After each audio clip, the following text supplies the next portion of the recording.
नमस्कार, मैं हूं अरुण तोमर। आप देख रहे हैं एशियन न्यूज। छत्तीसगढ़ की सियासत में इन दिनों मुद्दों से ज्यादा नेताओं के बयान सुर्खियां बटोर रहे हैं। पूर्व मुख्यमंत्री भूपेश बघेल की प्रधानमंत्री मोदी पर टिप्पणी हो या पूर्व मंत्री अमरजीत भगत के बीजेपी पर तीखे वार, दोनों बयानों ने सियासी पारा चढ़ा दिया है। बीजेपी ने इसे राजनीतिक मर्यादा के खिलाफ बताते हुए पलटवार किया है, जबकि कांग्रेस सरकार और जांच एजेंसियों की कार्रवाई पर सवाल उठा रही है। सवाल है कि सियासत में बयानबाजी की मर्यादा टूट रही है। इस पर देखिए हमारी खास रिपोर्ट।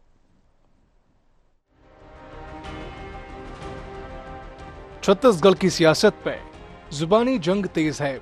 मुद्दे वही है, लेकिन भाषा ने सियासी बहस को नया मोड़ दे दिया है। हरेली तिहार के मौके पर पूर्व मुख्यमंत्री भूपेश बघेल ने प्रधानमंत्री नरेंद्र मोदी को लेकर सोशल मीडिया पर एक वायरल पोस्ट किया, जिसमें उन्होंने तीखी टिप्पणी की। उन्होंने 56 इंच के सीने की छवि और बच्चों द्वारा उसे 1 मिनट में धो दिए जाने की बात कही। साथ ही ईडी की कार्रवाई पर सवाल उठाते हुए सत्ता में वापसी पर बदला लेने की बात भी कही।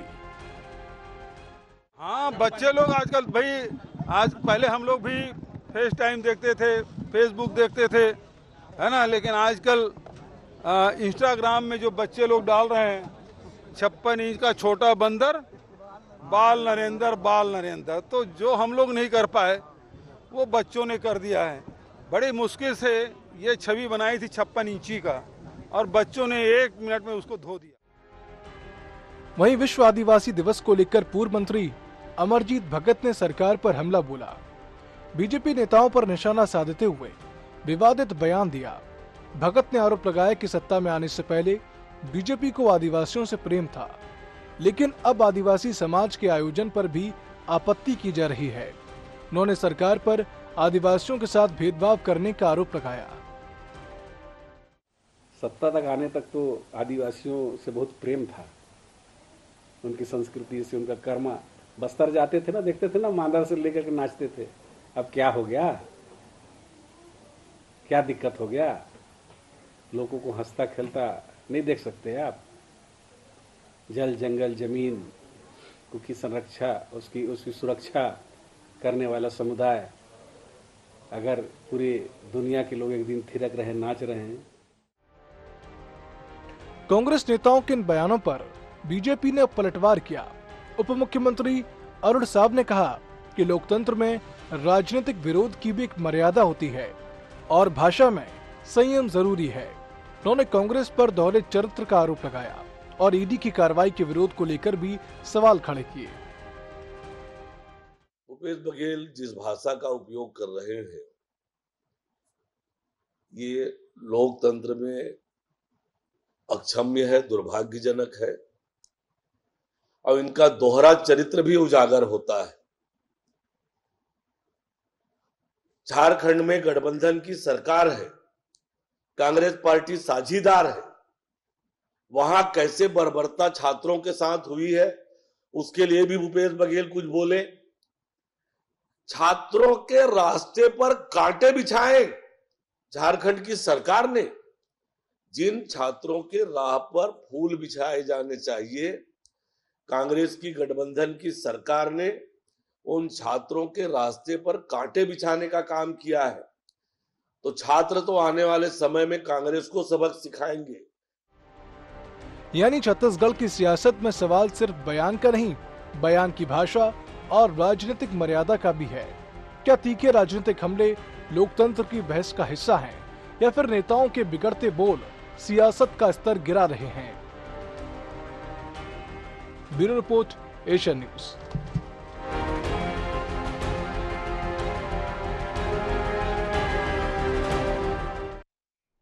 इस पर ज्यादा चर्चा के लिए हमारे साथ डॉक्टर किरण बघेल हैं, बीजेपी प्रवक्ता हैं। डॉक्टर शिल्पा देवांगन हमारे साथ, कांग्रेस प्रवक्ता हैं। रमेश पांडे हमारे साथ, वरिष्ठ पत्रकार हैं। आप तीनों मेहमानों का एशियन न्यूज में बहुत बहुत स्वागत है। पहला सवाल डॉक्टर शिल्पा देवांगन जी आपसे ही करेंगे। पूर्व मुख्यमंत्री भूपेश बघेल का बयान सुन रहे थे, पूर्व मंत्री अमरजीत भगत का बयान सुन रहे थे। बीजेपी की तरफ से कहा जा रहा है कि राजनीति में भाषा की मर्यादा होना चाहिए, मर्यादाओं की तरफ नहीं जाना चाहिए। आपके सभी दर्शकों को और साथी पैनलिस्ट को नमस्कार करती हूँ। जी, मेरी आवाज आ रही है? जी आ रही है। हाँ, देखिए, अरुण साहु जी जिस प्रकार से भाषा का ज्ञान दे रहे हैं, सबसे पहले तो उनसे जो प्रश्न उनकी सत्ता रहते में डबल इंजन की सरकार में प्रश्न पूछे गए, उनका उत्तर तो वो नहीं देते। प्रश्न इस प्रकार से थे कि धान खरीदी, पेसा कानून, वनाधिकार पट्टे और जल जंगल जमीन के अधिकार क्यों हनन किए जा रहे हैं, क्यों पेसा कानून का विरोध किया जा रहा है, और जिस प्रकार से विश्व आदिवासी दिवस पर यह कार्यक्रम नहीं करे या औपचारिकता निभा दिए कार्यक्रम की, तो संस्कृति कैसे बचेगी। देखिए, आपने भी देखा है कि पहले जैसे आयोजन नहीं हुए, पहले ग्रैंड स्तर पर बहुत बड़े। लेकिन शिल्पा देवांगन जी, अगर सरकार इस तरीके के कार्यक्रम नहीं करना चाह रही थी या नहीं कर रही थी तो कांग्रेस को पहले से बात करनी चाहिए थी। अब जब कार्यक्रम हो गए, फिर बाद में कहा जा रहा है कि इस तरीके के कार्यक्रम नहीं हो रहा है और जिस भाषा का इस्तेमाल किया जा रहा है वो लगता है कि ठीक है। देखिए, वो जो ज्ञान की बातें कर रहे हैं, वो सबसे पहले तो अपने गिरेबान में झांक लें। इनके पुराने ज्ञान की बातों को यदि मैं बयां करूंगी तो डिबेट का टाइम कम पड़ जाएगा। मुद्दे की बात यह है कि जो बयान दिया गया है वो आदिवासी अस्मिता का मतलब जो उन्होंने, भारतीय जनता पार्टी ने जो अपमान किया है उसके संदर्भ में दिया गया है। वो इस तरीके से भारतीय जनता पार्टी ने अपमान किया आदिवासी संस्कृति का कि पहले जैसे आयोजन नहीं किए और पूरे कार्य जो है, वो कार्यक्रम जो है वो औपचारिकता निभाने के जैसे की गई है। मैं इसीलिए प्रश्न पूछ रही हूँ, यदि ऐसे कार्यक्रम नहीं करेंगे, औपचारिकता निभाएंगे, तो संस्कृति कैसे बचेगी। क्यों बंद हुए? रमन सिंह जी की सरकार में भी होती थे, इन्हीं की सरकार थी, और हमारे कांग्रेस सरकार में तो बहुत भव्य आयोजन, स्कूल कॉलेजेस में भी कार्यक्रम होते थे। हमने अवकाश भी घोषित किया था 9 अगस्त के दिन। परंतु इस प्रकार से हम सोचते हैं, जनता सोचती है कि राष्ट्रपति जी आदिवासी हैं और प्रदेश के मुख्यमंत्री आदिवासी हैं और भव्यता से कार्यक्रम होने चाहिए थे। परंतु इनकी जो असलियत है, जब चुनाव होते हैं ना, तो ये जनता के पास जाते हैं, आदिवासी भाई बहनों के पास जाते हैं, जय जोहार जय आदिवासी करके, और अब सत्ता मिलने के बाद जल जंगल जमीन के अधिकारों को तक हनन कर देते हैं, पेसा कानून के अधिकारों को हनन कर देते हैं। बजट में भी कटौती कर ली। इनके जो कार्यक्रम है वो शॉर्टकट हुए, औपचारिक हुए। इसका मतलब है कि आपने बजट में भी कटौती कर लिया। तो ये सारी चीजें दर्शाती हैं कि आदिवासियों का जो दर्द है वो भारतीय जनता पार्टी नहीं समझती, ये सिर्फ दिखावा करने का कार्य करती है। ठीक है, करण बघेल जी के पास जाऊंगा। डॉक्टर करण बघेल जी, जो आरोप कांग्रेस और कांग्रेस प्रवक्ता लगा रहे हैं कि आदिवासियों का सम्मान नहीं हो रहा, आदिवासियों के जो त्योहार हैं वो नहीं मनाए जा रहे, पैसा कानून का सही से पालन नहीं हो पा रहा है, जल जंगल जमीन की सरकार बात नहीं करना चाहती है, कितना दम है इन आरोपों में? आनंद जी, आपने डिबेट की शुरुआत 2 मुद्दे को लेकर की थी। एक तो बिगड़े बोल भूपेश बघेल जी के द्वारा, और दूसरा था अमरजीत जी के बयान के ऊपर। तो पहली बात है भूपेश बघेल जी का बयान, तो लगातार उनके जो मानसिक दिवालियापन है अरुण जी, वो साफ साफ दिखाई दे रहा है। लगातार कांग्रेस को हर जगह से मिली हार, अभी रामगोपाल अग्रवाल की गिरफ्तारी, तो इन सब हालात से और कहीं ना कहीं केंद्र नेतृत्व में, कांग्रेस के केंद्र नेतृत्व में भूपेश बघेल की लगातार गिरती छवि, छत्तीसगढ़ की जनता के बीच में गिरती उनकी लगातार छवि। पहले तो उनके खिलाफ कांग्रेस में, छत्तीसगढ़ कांग्रेस में नारे लगते थे। अब जब उनको पंजाब का पर्यवेक्षक बनाया गया तो वहां भी भूपेश बघेल मुर्दाबाद के नारे लग गए। तो कुल मिलाकर जो अभी भूपेश बघेल जी का जो चल रहा है मानसिक दिवालेपन का जो हालात है, यही कारण है कि वो ऊल जुलूल बयान देकर न सिर्फ सेंटर ऑफ अट्रैक्शन बनना चाहते हैं, बल्कि मुझे लगता है कि अपनी जो खोई हुई इनकी जो प्रतिष्ठा है, खोई हुई जो इनका सम्मान है, उसको भी वापस अपने आला कमान की नजरों में वापस बड़ा बनना चाहते हैं। दूसरी बात अमरजीत जी बघेल जी के बयान पर, तो अभी शिल्पा जी कह रही थी अरुण जी की इन्होंने आदिवासियों को सम्मान नहीं दिया या बहुत कुछ मैं सुन रही थी लगातार। तो अरुण जी, मैं शिल्पा जी से पूछना चाहूंगी, क्या सिर्फ एक आदिवासी दिवस बनाकर आदिवासियों को सम्मान दिया जा सकता है? जब बस्तर 70 साल कांग्रेस ने राज किया, बस्तर हमेशा से उपेक्षित रहा। हमारी अटल बिहारी की सरकार आई, एमपी से छत्तीसगढ़ को अलग किया गया। उसके बाद हमारे यशस्वी गृह मंत्री अमित शाह जी के दृढ़ संकल्प, दृढ़ इच्छा शक्ति से बस्तर को नक्सलवाद मुक्त किया गया, एक ऐतिहासिक रिजोल्यूशन रहा, जिससे आज बस्तर फल फूल रहा है, नक्सलवाद मुक्त है। इस बार 92 गांव, ऐसे 92 गांव में जहां पहले कभी भी नेशनल फ्लैग नहीं फहराया गया, वहां पे फहराया नेशनल फ्लैग, हमारा तिरंगा झंडा फहराया जा रहा है। जिन हाथों में बंदूक की गोलियां थी, जिन हाथों में बारूद थे, आज वहां झंडा, हाथ में झंडा रहेगा। वहां बच्चे भारत माता की जय करेंगे, भय मुक्त बस्तर और लोकतंत्र की वापसी रहेगी। तो कुल मिलाकर अब देखा जाए, सिर्फ सम्मान देने की बात, सिर्फ सम्मान के नाम पे एक दिवस बना देना बहुत बड़ा नहीं होता। उसके बाद में आपको मैं बता दूं कि हमारी सरकार के द्वारा, भाजपा सरकार के द्वारा जनजाति समाज के गौरव शहीद गुंडाधुर जी के जयंती को 15 नवंबर को विश्व जनजाति गौरव दिवस के रूप में मनाया जा रहा है। और ये पूरे भारत में उनके जो जनजाति समाज के जो गौरव थे, जिन्होंने अपनी स्वतंत्रता आंदोलन में अपनी जान गंवाई, उनकी याद में इस विशेष दिन को मनाया जाता है, पूरे भारत में मनाया जाता है। तो क्या ये सम्मान नहीं है आदिवासियों का? तो कुल मिलाकर कांग्रेस को मुद्दा ही नहीं मिल रहा है। तो छोटे छोटे मुद्दे लेकर, बिना बात की बात को लेकर बतंगड़ बजाने का प्रयास करिए। रमेश पांडे जी के पास जाऊंगा, वरिष्ठ पत्रकार हैं, रोकना चाहूंगा हित में कोई काम कर पाए। बघेल जी, अब आपको रोकना चाहूंगा। रमेश पांडे जी हमारे साथ वरिष्ठ पत्रकार हैं। रमेश जी, छत्तीसगढ़ में जो अभी चल रहा है, राजनीति में देखा जाए भाषा की मर्यादा है जो लगातार गिर रही है, क्या राजनीति में भाषा की मर्यादा गिरना ठीक है? अरुण जी, ये बहुत गंभीर विषय है और गंभीर चुनौती है जी। हमारे दोनों विद्वान प्रवक्ता बहनें हैं जी। मैं किसी भी पार्टी पर न तो कोई आरोप प्रत्यारोप लगा रहा हूँ, न कमेंट कर रहा हूँ जी। लेकिन एक बात ये कहूंगा कि जब तर्क कमजोर पड़ जाते हैं राजनीतिक दलों के पास, तो राजनीतिक भाषा अक्सर व्यक्तिगत हमले तक पहुंच जाती है।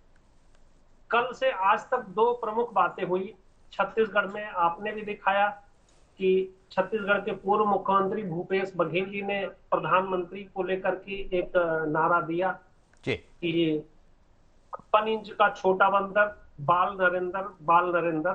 दूसरी घटना आज सुबह हुई लोकसभा इंस्टाग्राम में वायरल भवन के भीतर कि 56 इंच का छोटा बंदर, जल्दी आओ सदन के अंदर। तो ये मैं ठीक है, मानता हूं कि लोकतंत्र में विरोध के अपने तरीके हैं, लेकिन लोकतंत्र में मैं ये कहूंगा कि सम्मान पद का नहीं होना चाहिए, लेकिन सम्मान लोकतांत्रिक संवाद का होना चाहिए। आपके लोकतांत्रिक संवाद कैसे हैं, ये आपकी पूरी की पूरी रूपरेखा प्रस्तुत करता है कि आप लोकतंत्र के अगर हिमायती हैं तो संवाद एक सारगर्भित होना चाहिए, किसी व्यक्तिगत रूप से किसी को अपमानजनक हमले किसी पर न हो। आपको तर्क के साथ जितना भी सवाल उठाना चाहते हैं उठाएं, लेकिन कम से कम भाषाई मर्यादा तो बना के रखें। तो ये एक आज की जरूरत है। आज की पीढ़ी के जो राजनेता हैं वो उनको ये समझना चाहिए कि आने वाली पीढ़ी, नई पीढ़ी को क्या देना चाहते हैं, क्या बताना चाहते हैं। प्रधानमंत्री एक बहुत देश का महत्वपूर्ण पद है, ठीक है, आप सवाल खड़ा करें, सवाल उठाएं, सवाल पूछें, सारी चीजें हैं, लेकिन मर्यादा की हद को लांघना मेरे ख्याल से उचित नहीं है। इसके लिए ये किसी एक दल के लिए नहीं है, सभी के लिए है। अगर भारतीय जनता पार्टी का कोई भी नेता इस तरह से किसी के प्रति अपमानजनक बातें करता है तो वो उनके लिए भी लागू है, कांग्रेस के लिए भी लागू है, और भी जितने दल हैं सभी के लिए लागू है। तो जो भी व्यक्ति संसदीय मर्यादा का पालन करेगा, निश्चित रूप से लोकतंत्र में वही पूजनीय होगा, वही सम्मानीय होगा। इस तरह की हरकतें मेरे ख्याल से जनता स्वीकार नहीं करेगी। ठीक है, शिल्पा देवांगन जी के पास जाऊंगा। शिल्पा देवांगन जी, जो आरोप विपक्ष लगा रहा है, जिस तरीके की भाषा का इस्तेमाल प्रधानमंत्री के लिए किया जा रहा है, क्या विपक्ष के पास मुद्दे नहीं बचे इसलिए पर्सनल अटैक किए जा रहे हैं? शिल्पा जी, आपको स्पष्ट बताना चाहूंगी कि इस प्रकार का जो व्यक्तिगत टिप्पणी है ये कांग्रेस के द्वारा नहीं, इसका जो ओरिजिन है वो इंस्टाग्राम में किसी जिसने भी किया होगा, मुझे जानकारी नहीं है, उसे कोट कांग्रेस के द्वारा किया गया है कि इस प्रकार के जो बयान है वो दर्द बताते हैं। वो दर्द बताते हैं कि देश में किस प्रकार महंगाई का बोलबाला है, वो दर्द बताते हैं बेरोजगारी किस प्रकार से हावी है, किस प्रकार लोगों का जीवन। शिल्पा जी, अगर कांग्रेस महंगाई, बेरोजगारी और शिक्षा और स्वास्थ्य की बात कर रही होती तो ज्यादा बेहतर, ज्यादा अच्छा लगता। अगर यही पूर्व मुख्यमंत्री कह रहे होते कि शिक्षा, महंगाई, बेरोजगारी पर बात करनी है, इसको लेकर सरकार को घेर रहे होते तो ज्यादा अच्छा लगता। देखिए अरुण जी, मेरी बात पूरी हो जाने दीजिए। हम लगातार प्रदेश के ज्वलंत मुद्दों पर बात करते आए हैं और ये जो कोर्ट है उसे समझ में आता है कि जनता भी उस महंगाई और बेरोजगारी और देशव्यापी समस्याओं से ग्रसित है और इस प्रकार की बयानबाजी कर रही है। मतलब केवल विपक्षी दलों की बात नहीं है, जनता के दिल की बात जो है वो सोशल मीडिया में यदि दिखाई दे रही है, उस बात को बताया जा रहा है। इसमें क्या बुराई है? मैं तो सीधे तौर पे कहती हूँ ना कि यदि आप बधाई देने में भी हिचकिचाते हैं, भारतीय जनता पार्टी के लोग आदिवासी दिवस की बधाई देने में हिचकिचाते हैं, वो पेशा कानून के तहत बात नहीं करना चाहते, अधिकार नहीं देना चाहते, ग्राम सभाओं में फर्जी एनओसी लेकर के खनन प्रक्रिया को चालू रखना चाहते हैं। आपको याद होगा कि एक रिकॉर्ड के तहत 2000 शिल्पा जी, आप बड़ी बात कह रही हैं कि फर्जी एनओसी देकर खनन चल रहा है। अगर कोई फर्जी एनओसी दे रहा है और कांग्रेस के पास इसके प्रूफ या तथ्य हैं तो कांग्रेस कार्रवाई करवा सकती है। कार्रवाई किसी बीजेपी या किसी राजनीतिक दल के कहने से नहीं होती है। जी, क्या है अरुण जी, आपको पता है जब ग्रामीण आंदोलन करते हैं, मैंने कहा ना राजनीतिक दलों की बात छोड़िए, जब बस्तर के ग्रामीण आंदोलन करते हैं वो सबसे बड़ा प्रूफ है। वो आक्रोशित हैं, वो आंदोलित हैं, वो सड़कों पर प्रदर्शन कर रहे हैं, वो जवाब मांग रहे हैं उनके नॉलेज के बिना क्यों खनन प्रक्रिया लगातार चल रही है और लगातार ऐसी जल जंगल जमीन के जो अधिकार हैं वो संकुचित किए जा रहे हैं। ये प्रमाण है। आदिवासी क्षेत्र के भाई बहन ये रोज पूछते हैं। आप नक्सलवाद की बात करते हैं, शिक्षा और स्वास्थ्य का क्या हुआ भाई, ये भी बता दीजिए। हजारों स्कूल, 10,000 से ज्यादा स्कूल आपने बंद करने का कार्य किया। जो गीदम की जो स्वास्थ्य सुविधाएं हैं वो वेंटिलेटर पे है। ऐसे कुछ दिन पहले मैंने न्यूज़पेपर में पढ़ा था, हेडिंग थी बकायदा कि सीएचसी गीदम में स्वास्थ्य सुविधाएं वेंटिलेटर पे हैं। तो सिर्फ बात कर देने से, सिर्फ नक्सलवाद के ढोल पीट देने से बात नहीं होती। वहां के भाई बहनों का विकास किस प्रकार का जवाब देंगे। जो गड्ढे, सड़कों के जो गड्ढे हैं वो बयां करते हैं। ठीक है, किरण जी इस पर जवाब देंगे। किरण जी, जो आरोप लगा रही है कांग्रेस प्रवक्ता की बस्तर की जो हालत है, वहां के आदिवासी आंदोलन कर रहे हैं, फर्जी एनओसी लेकर खनन कराया जा रहा है, क्या आदिवासियों को वहां पर काम नहीं मिल रहा है, ठेकेदारों को काम दिया जा रहा है, जो कांग्रेस आरोप लगा रही है? देखिए, सिर्फ कांग्रेस आरोप लगा रही है। अरुण जी, आपने बिल्कुल सही कहा। अगर आपके पास सारी सत्यता का प्रूफ है तो आप लोग कोर्ट में क्यों नहीं जा रहे हैं? आप लोग इस पर कोई कार्रवाई क्यों नहीं कर रहे हैं? जनता के बीच में आपको सिर्फ आप सोशल मीडिया में आकर, आप मीडिया में आके बयान दे के चले जाते हैं।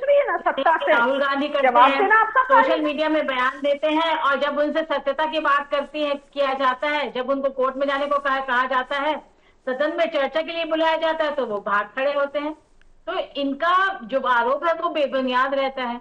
मैं वही कह रही हूँ कि 70 साल जहां बस्तर में लाइट नहीं पहुंची, बिजली नहीं पहुंची, पानी नहीं पहुंची, हमारे 15 साल की रमन सरकार और 5 साल की विश्वदेव की सरकार लगातार बस्तर वासियों को मुख्य धारा से जोड़ने का काम करी। चाहे हजारों मोबाइल टावर्स के निर्माण की बात हो, सड़कों की जाल की बात हो, विश्व स्तर की कॉलेज की बात, मल्टी स्पेशल हॉस्पिटल की बात हो, एकलव्य और प्रयास जैसे विद्यालयों की बात हो, जहाँ पे बस्तर के सलवा जुटुम से प्रभावित बच्चे जिनके माँ बाप ने दुनिया को छोड़ दिया, वो उनको पढ़ाया जा रहा है। आईआईटी जैसे संस्थाओं में बस्तर के बच्चे अपना दाखिला ले रहे हैं। तो ये किसकी देन है शिल्पा जी? ये भाजपा सरकार की देन है।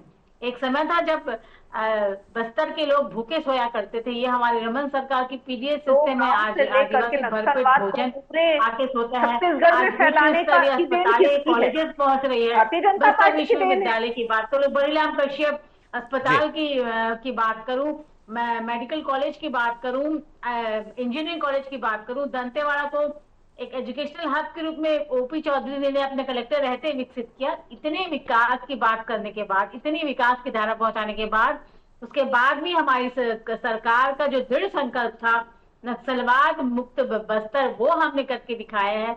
और अभी दिवसीय हमारे गृह मंत्री खुद दौरा कर रहे हैं। आइए झीरम घाटी की बात करते थे। झीरम घाटी में इनके प्रथम पंक्ति के नेताओं जो शहीद हो गए उनको न्याय नहीं दिला पाए। हमारे गृह मंत्री स्वयं झीरम घाटी में झंडा फहराने जा रहे हैं, वहां का दौरा कर रहे हैं।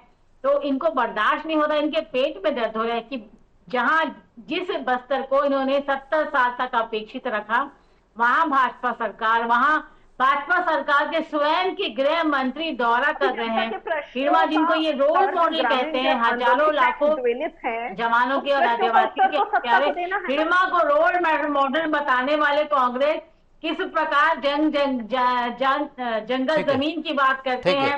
रमेश पांडे जी से लास्ट कमेंट लूंगा। रमेश पांडे जी, जो कांग्रेस आरोप लगा रही है कि बस्तर का विकास नहीं हो पाया, आदिवासियों के साथ अन्याय हो रहा है, बीजेपी की तरफ से कहा जा रहा है कि विकास किया है, बस्तर का विकास हुआ है, आदिवासियों का विकास हुआ है, जमीनी हकीकत देखें तो क्या है? देखिए अरुण जी, विपक्ष का काम, एक अच्छे विपक्ष का काम सवाल खड़ा करना निश्चित है जी। उस मामले में मैं कांग्रेस का पक्ष रखूंगा कि कांग्रेस जो सवाल खड़े कर रही है निश्चित रूप से अच्छी बात है और उनको ये सवाल और जोर शोर से उठाना चाहिए, कमियों को उजागर करना चाहिए। लेकिन दूसरा पक्ष आप देखें, मैं केंद्र सरकार की कुछ योजनाओं का गिनाऊंगा, जैसे पीएम जनमन योजना जी।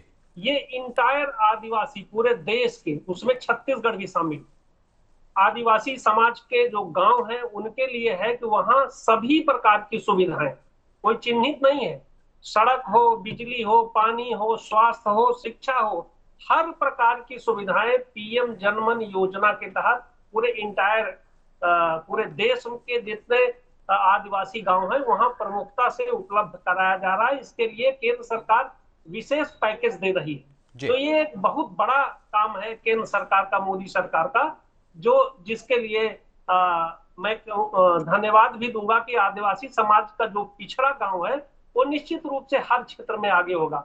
दूसरी योजना है आकांक्षी जनपद योजना, छत्तीसगढ़ के 10 आदिवासी जिले उसमें शामिल हैं, जिसमें विशेष रूप से कार्य किए जा रहे हैं, दंतेवाड़ा खास करके प्रमुख जनपद था। दूसरा मैं बताऊं, शिक्षा के क्षेत्र में जैसे अभी किरण बहन जी कह रही थी कि अभी नीट की जो परीक्षा हुई है उसमें आप देखिए कि आदिवासी परिवार के कितने बच्चे सफल होकर के आए हैं, एक बहुत अच्छी उपलब्धि है। खेल के क्षेत्र में भी बहुत अच्छी उपलब्धि आदिवासी बच्चों की आ रही है। तो निश्चित रूप से मैं ये नहीं कहूंगा कि क्या नहीं हो रहा है, लेकिन ये भी जरूर कहूंगा कि जो कमियां रह गई हैं विपक्ष के रूप में कांग्रेस की ये प्रमुख जिम्मेदारी है, उसको उठाए और मजबूती के साथ उठाए। इस काम में कांग्रेस अगर काम कर रही है तो वो अच्छी बात है, इसमें ठीक है। रमेश जी ठीक है, समय का भी अभाव, हमारे साथ किरण बघेल जी, रमेश पांडे जी और शिल्पा देवांगन जी जुड़ी। आप तीनों ही मेहमानों का तमाम चर्चा के लिए बहुत बहुत शुक्रिया।